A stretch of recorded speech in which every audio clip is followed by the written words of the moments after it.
Aún así, 18 años antes, vemos que ya había fusión de los cargos, pero todavía había preservación de los espacios articulares, había algo de osteopenia, y ya empezaba a haber destrucción articular, como lo vamos acá, ¿no? En el tercer interfalángico proximal.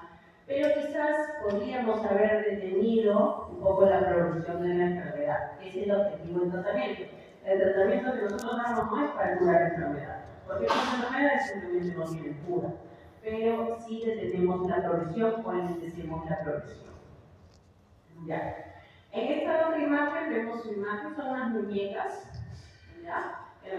Bueno, es una imagen aumentada, vemos acá la apófisis estiloides del cúbito, vemos una pequeña erosión, y acá una erosión en el escafoides, pero muy pequeñita, ¿no?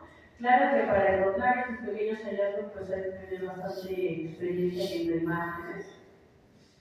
Lo que sí es más frecuente encontrar pues, son las erosiones o daño articular, como en este caso que ya hay una destrucción de la articulación, prácticamente acá, en esta articulación tercera metacarpofalángica.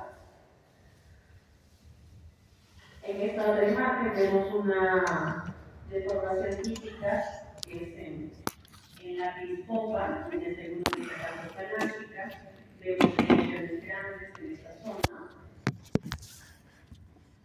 Esa es una radiografía del pie. Igual, así no solamente estas lesiones podemos encontrarlas en mano, también podemos encontrar en pie erosiones, sobre todo en las cabezas, en este caso de los metatarsos, aumento de volumen del tejido blando.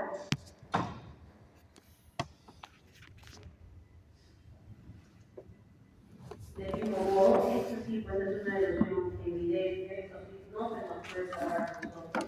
Y coincide con que hasta que a veces el artritis reumatoide cuando ya se presenta de forma, digamos, crónica, prolongada, va a haber presencia de lo que son nódulos reumatoideos. Es uno de estos, ¿no? Solo que la radiografía pues no lo va a describir como debería ser, pero vemos un aumento de volumen alrededor de una articulación y vemos que aledaño a este nódulo reumatoideo pues estamos viendo lo que es una erosión, ¿no? Una erosión ósea. En este caso vemos una radiografía bilateral comparativa de pies. Igual hay desviación, subluxación de la articulación, disminución del espacio articular, erosiones, aumento de volumen. Esta es una imagen del hueso calcáneo, ¿no? Donde nosotros apoyamos el talón. Vemos una erosión grande acá en la inserción del tendón de Aquiles. Y esta es una imagen de una rodilla, una radiografía. ¿Qué me puede decir que vemos acá? Una radiografía de rodilla es bastante común de pedir, de solicitar y de evaluar también en primer nivel. ¿Qué es lo que podemos ver acá? Si seguimos la mnemotecnia del ABCD, A de alineación. ¿Está alineado? Yo no lo veo alineado. ¿Ya? O sea, no lo veo esfenovalgo, no lo veo esfenovalgo. ¿Qué más? La B es de bone, ¿no? Hueso. ¿Qué vemos en hueso? ¿Qué podemos ver en hueso? A ver, delegado. Está durmiendo. ¿Qué ves en hueso? Reducción del espacio interarticular. Ya, el espacio, pero en el espacio teníamos el cartílago, ¿no? Pero antes el hueso, la capacidad acá, ¿no? Puede ser acá, ajá. Esclerosis subcondral, ¿no? Esclerosis subcondral, acá vemos una línea más radiopaca, acá también. ¿Qué más? Bueno, no veo fisuras, no veo mucha osteopenia, no veo fracturas. Eso, quizás un osteopito por acá, ¿no? Probablemente ya va a empezar con artrosis, pero lo que predomina acá es la letra C, cartílago, casi hay cartílago. Podríamos decir que esta puede ser una imagen de una persona que está haciendo artrosis secundaria a la artritis, ¿no? La inflamación crónica va a dañar cartílago, posteriormente hueso, y pues vamos a tener un bloqueo de esta articulación. Y en esta otra planita vemos una imagen un poco más radiolúcida por encima de la patela o de la rótula, que puede significar que hay en esa zona líquido, ¿no? Líquido articular, efusión articular. Esta es una imagen similar, es comparativa, siempre acostumbran a pedir imágenes comparativas, al menos radiográficas. Disminución simétrica del cartílago, que es característico de la artritis. ¿Por qué le digo esto? Porque esta podría confundirse, podríamos decir, es un paciente que tiene artrosis, porque ya no tiene cartílago. Pero la artrosis suele, digamos, disminuir el espesor del cartílago más en la zona media que en la zona lateral. En este caso es simétrico, ¿no? Hay una disminución de cartílago simétrico difuso en ambos compartimentos, en ambos lados. Entonces es un paciente que tiene artritis reumatoide con afectación pues, articular de rodilla. Bien, esto es en cuanto a una visión general de artritis reumatoide. Ahora vamos a pasar a gota. Antes de pasar a gota, ¿tienen alguna duda en cuanto a artritis reumatoide? ¿Imágenes? Sí. O sea, la artritis reumatoide destruye la fibra vascular. Claro. Y eso disminuye el espacio de la articulación. Sí. Pero no es al revés, porque si la destruye, hay menos ganas en el espacio metalístico. ¿Se aumentaría el espacio? No, porque primero empieza por el cartílago, destruye y luego va a afectar la funcionalidad, se reduce el espacio. Se reduce, no es que lo ensanche, se reduce y ya no es funcional. O sea, por ejemplo, se fusiona. Prácticamente sí. Y eso es lo que dice la anquilosis, ¿no? Claro, la anquilosis es como una fusión, ¿no? Anquilosis articular, bloqueo articular, cuando ya no hay cartílago o ya no hay el líquido normal que debería haber en la rodilla que permita a modo de lubricación hacer los movimientos. Ya prácticamente, la anquilosis ya es un grado extremo, ¿no? Ya es un daño articular, bloqueo articular. ¿Alguna pregunta más?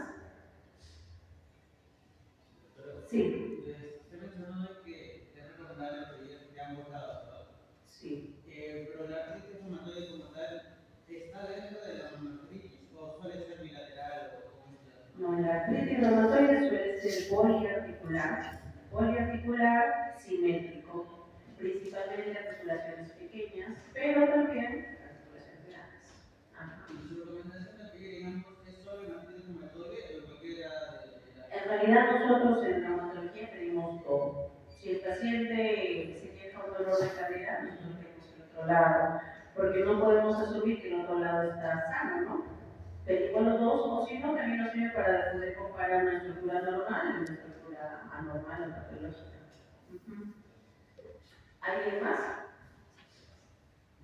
Ya. Seguimos entonces con gota. Bueno, gota es una enfermedad metabólica. Nosotros cuando hablamos de gota pensamos en una persona adulta, varón, ese es nuestro perfil, ¿no? Una persona adulta, varón, con síndrome metabólico, probablemente obeso, hipertenso, diabético. Ese es nuestro prototipo. Ahora, pero pueden haber personas que salen de la, digamos, de la regla, ¿no? Una persona joven, delgada, que no tiene comorbilidades.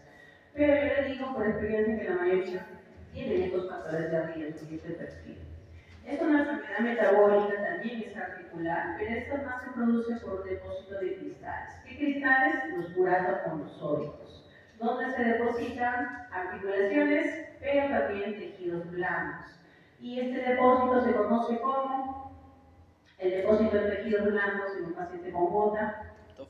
Tofos, ¿no? Esos son los famosos tofos, que no suelen ser dolorosos, pero sí son a veces, digamos, si es un tofo grande, puede bloquear la articulación, puede interferir con los movimientos y, digamos, de forma estética también puede incomodar al paciente, ¿no? Y hay grados de severidad también en cuanto a estos. Bien, ¿qué es lo que nosotros pensamos cuando hablamos de la gota? La podagra, ¿no? ¿Qué es la podagra? ¿Alguien que recuerde? ¿Han escuchado podagra? Al primer dedo.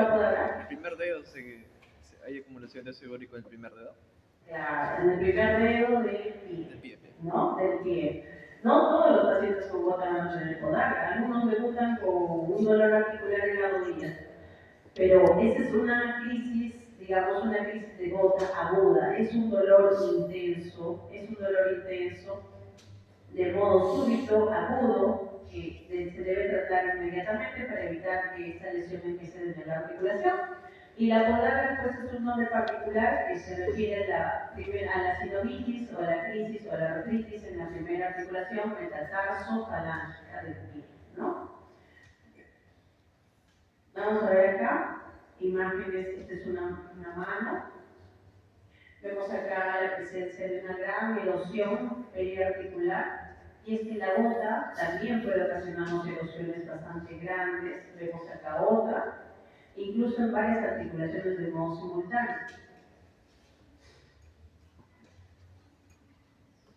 Y esto pues es una radiografía bastante llamativa, es muy distinta a una radiografía de una mano con artritis reumatoide, ¿no?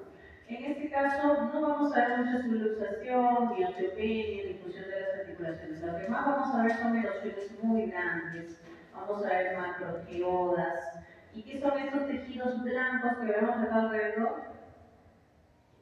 Topos, ¿no? Son topos. Generalmente cuando el topo persiste durante muchos años puede ocasionar erosiones.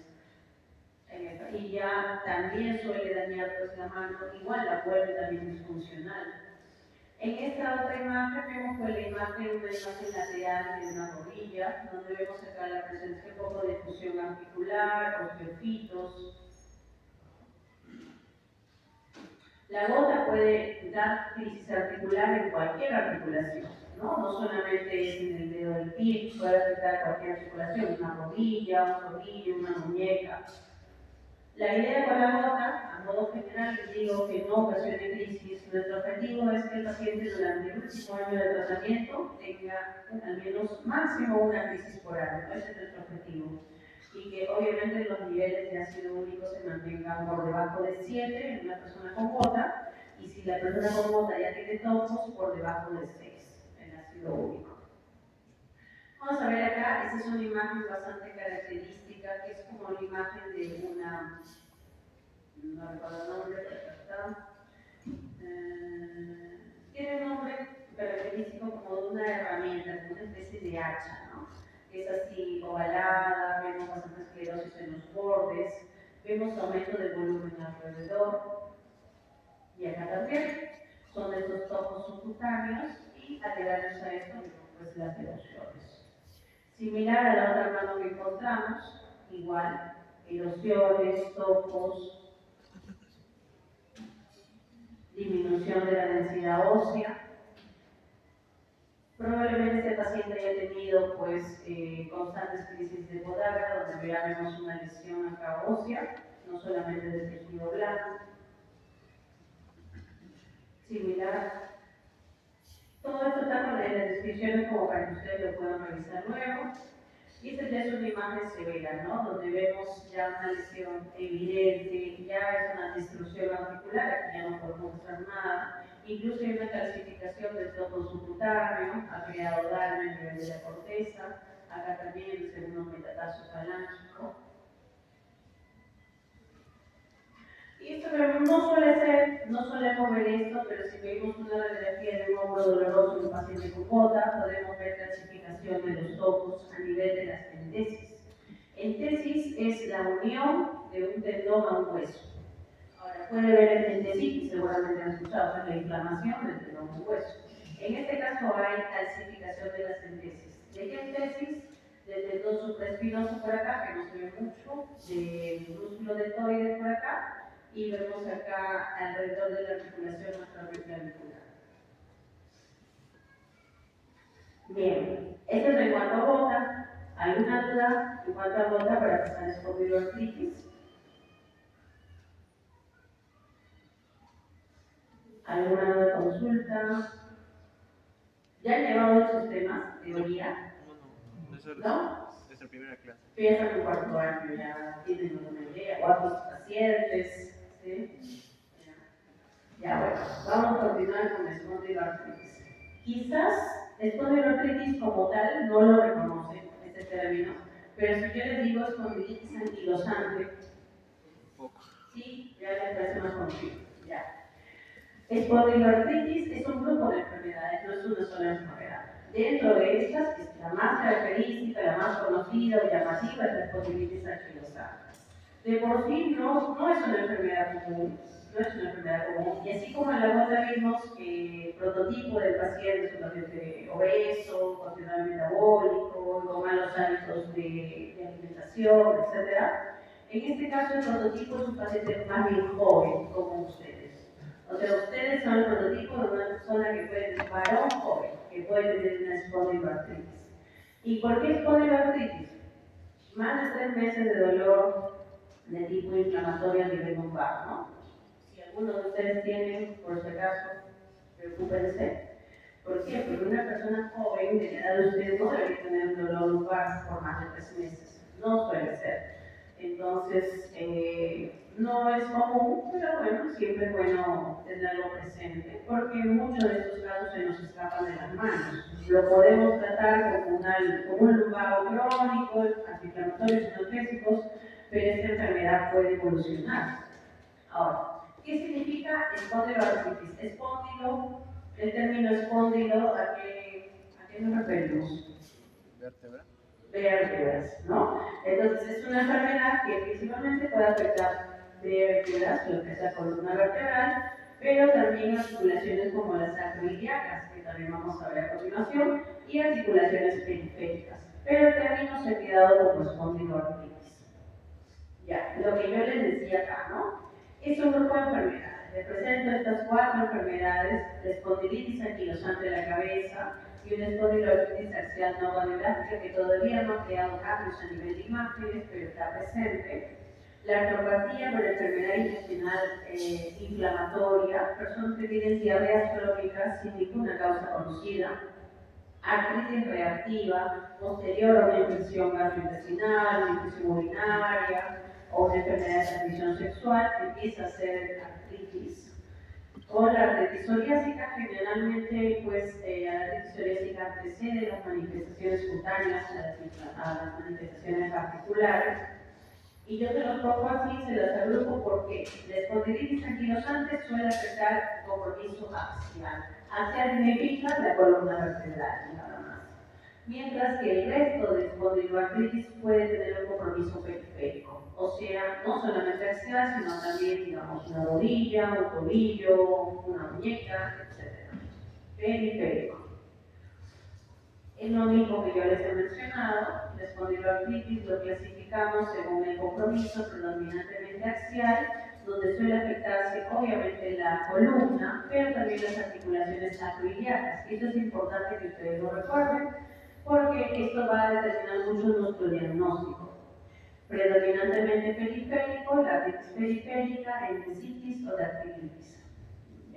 Ahora, esto no quiere decir, por ejemplo, voy a retroceder, que una espondilitis puede tener un compromiso periférico, o que una neuropatía por enfermedad intestinal inflamatoria puede ser un compromiso axial, sino que es predominantemente axial o predominantemente periférico.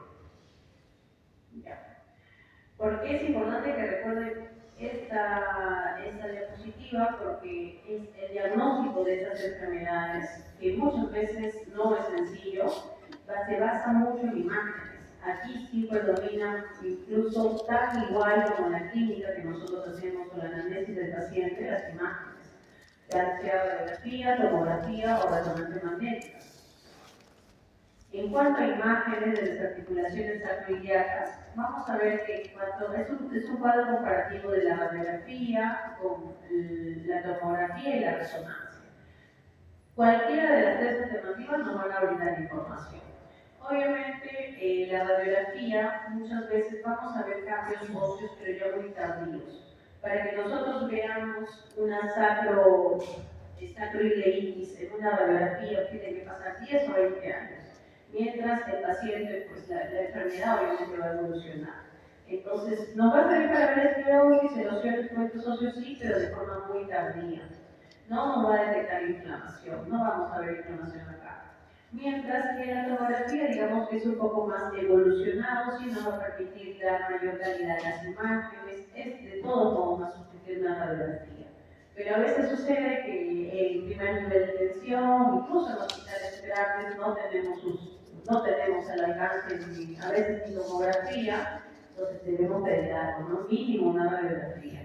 Y si tenemos la posibilidad de ampliar estudios, obviamente justificando por qué estamos pidiendo, porque nosotros innecesariamente no vamos a irradiar a un paciente solo porque sí. Si nosotros justificamos nuestro diagnóstico, nuestra resolución, pues podemos pedir directamente una resonancia, ¿no?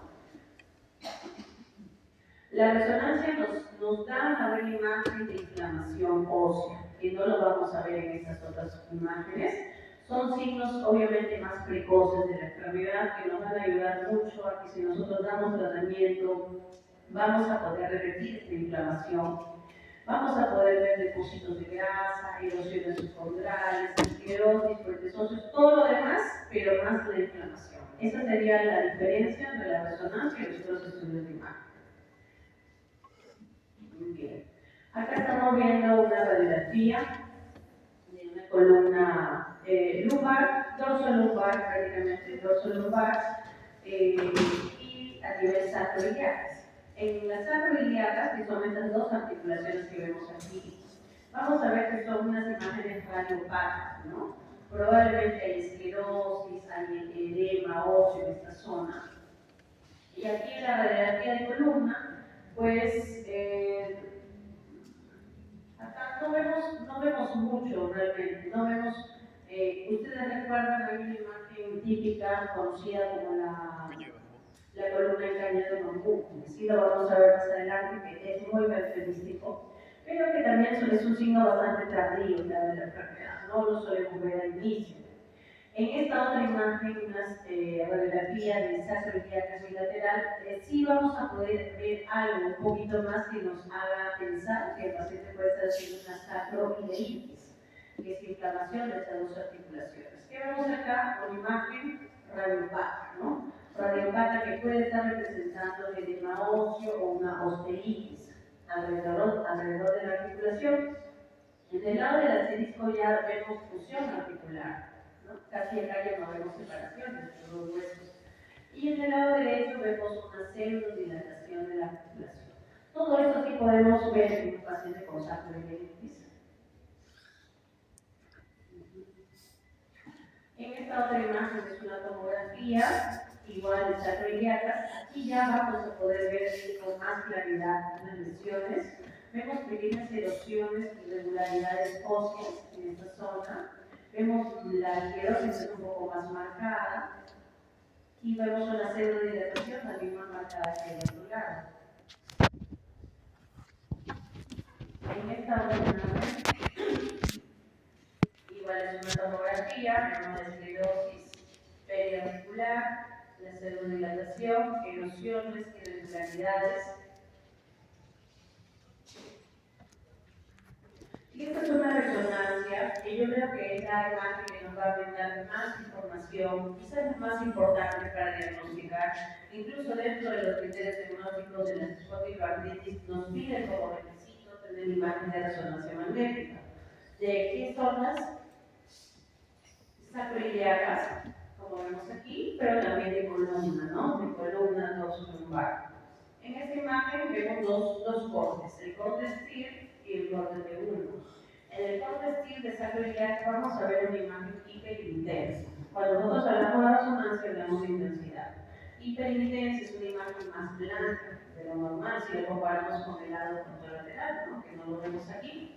Hiperintensa en corte STIR, pero la misma imagen en este otro corte lo vamos a ver también como una lesión hipointensa. Hipointensa.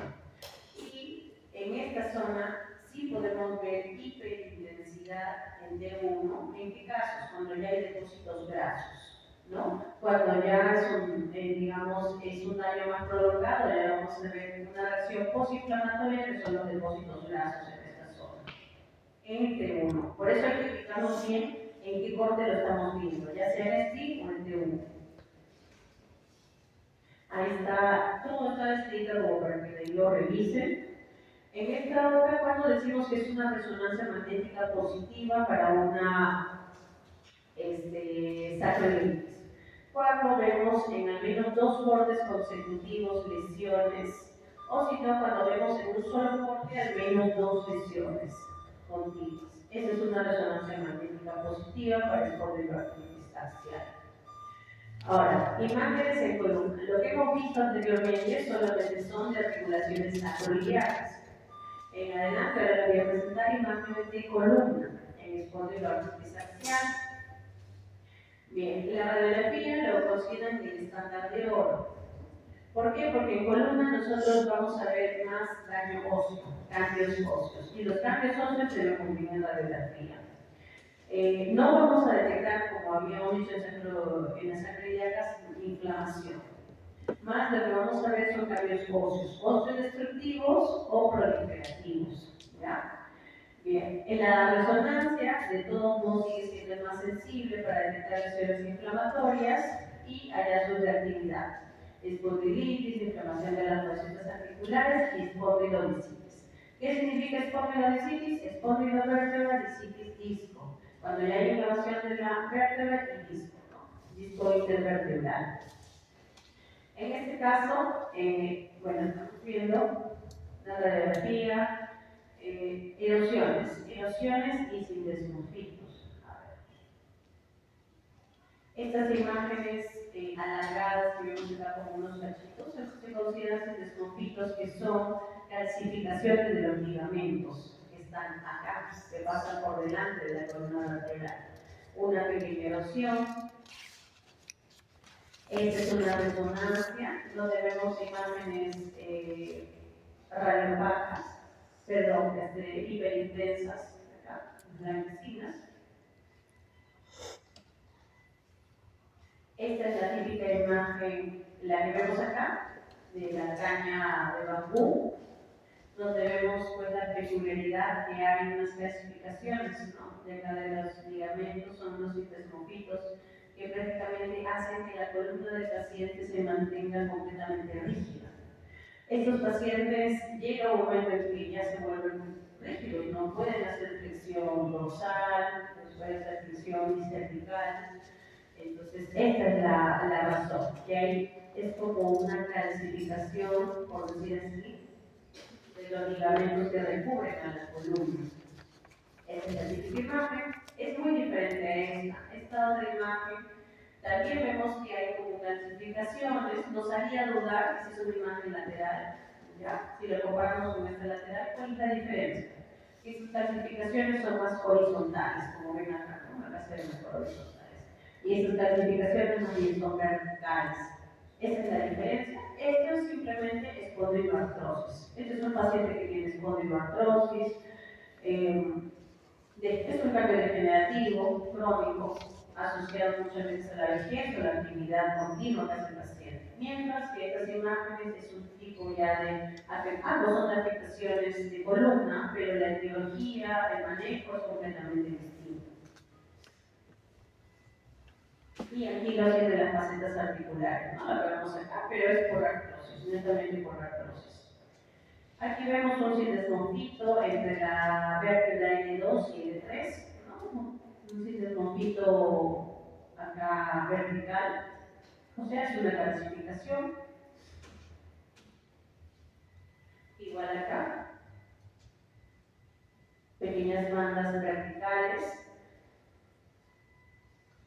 Acá en la T10 vemos en este corte unas pequeñas erosiones también, característico de esas patologías, son las tomografías. Es una paciente que tiene pues, una osteopatía. Y acá, erosión, una erosión pequeñita, muy pequeñita. Acá hay disminución de los espacios, como ven acá, a diferencia de esta T11, de los espacios articulares, con sometimiento vertebral. Y acá en la resonancia magnética vemos una imagen hiperintensa del corte STIR. Aquí estaríamos hablando, podríamos hablar de inflamación, ¿no? Hasta ahí llegamos, hay una inflamación en ese corte STIR. Esta misma imagen en el otro corte vemos ya como es más hipointensa, pero que también hay afectación del disco intervertebral, como ven acá. Entonces acá estamos ante una lesión que se conoce como una espondilodisitis. Ahora, habría que saber la etiología. Solamente con la imagen nosotros no podemos diagnosticar al paciente, tenemos que saber el cuadro clínico. Yo hasta aquí puedo decir es una espondilodisitis, pero hay muchas causas. entre ellas las infecciosas a la cabeza, ¿no? Pero con el cuadro clínico ya podríamos decir que hay una afectación axial, probablemente por una espondiloartritis. Esta es conocida como una lesión de Anderson. En esta obra vemos en el corte STIR unas imágenes hiperintensas en varios ángulos, ¿no? Aquí en las esquinas del verde. Las mismas imágenes podemos ver el T1, pero se ven más tipo intensas. Estas lesiones son conocidas como lesiones de Romanos. Bueno, ya nos falta ya pocas imágenes. En esta otra resonancia, prácticamente de columna cérvico-dorsolalumbar, sin desmofitos. En este caso, podríamos decir que la tomografía supera la resonancia. ¿Pero para qué? No para ver cambios inflamatorios, no para ver cambios óseos. En esta tomografía vemos algo que no vemos en las otras, que no vemos con claridad, que son estos puentes óseos, ¿no? Estos desmofitos acá, que no se distinguen muy bien en la resonancia. Entonces también depende para qué nosotros pedimos el estudio, ¿no? ¿Qué es lo que queremos buscar? ¿Qué es lo que queremos encontrar?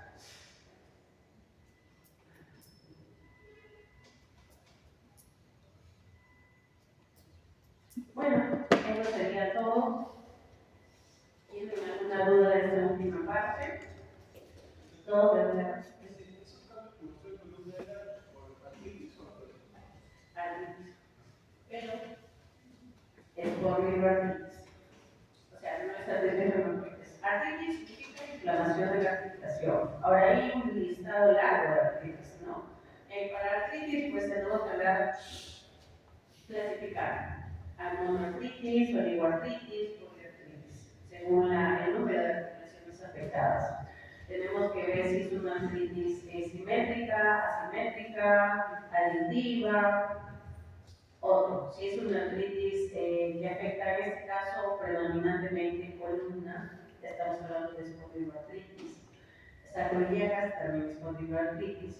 En el caso de artritis reumatoide también es inflamación articular, pero que no suele afectar en la columna, ¿no? Solo columna cervical sí, pero predominantemente más periférico en la artritis reumatoide.